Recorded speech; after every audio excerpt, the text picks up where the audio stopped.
Lilies हबिस्तान तरफ पुणी समस्त को मोर नमस्कार। आज ना शिल बड़ी चटनी चूड़ा कर बहुत दिन इच्छा थिला टिके करने सबुदिन तो ग्राइंडर रे होउची ग्राइंडर टिके बेसी पेस्ट हो जाउची आ देखिया हम शिल रे कले केमती लागिवो किंतु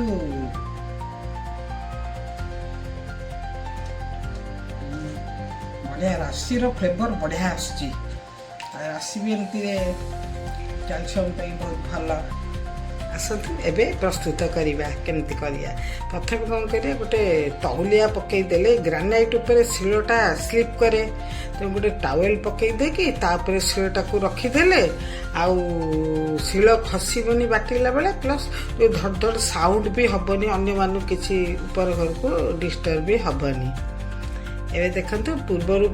बड़ी भाजिकी रखी ताकू से आम दुई लोक अल्प बड़ी नहीं गोटे सुखिला लंका भी से तेल रे भाजी तार भल बास्ना दब आ रसुण 2-3 पाखुड़ा आउ टे कंचा लंका जी जी राग खाइबे जदि दरकार आ पियाज टिके देले भी बटा टिके नरम आसीबो बेसी ये हबनी बढ़िया टेस्ट आसीबो आ जुकजुकिया हबो आ टिके भाजिकी कला राशि नेले बढ़िया ता फ्लेवर आसीबो धला राशि पे कला राशिटा बहुत भल देह पे आ सामान्य लुण नहीं कि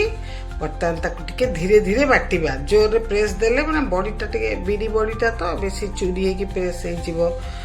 पेस्ट हो गले भल लगे टिके दांत को लागिला भाया तापर एबे सब जाक बटा सरी गला गोटे थालिया रे काढ़ी देवा देखंतु केते बढ़िया झुरझुर होगी पूरा माने ये टेस्ट माने देखिया को जमती आउ खाइबा को भी एमती भल लगे भात रे पखाल रे जो थे तो खरा दिन पखाल रे भी खाई पारे आपण समझते हाँ रोची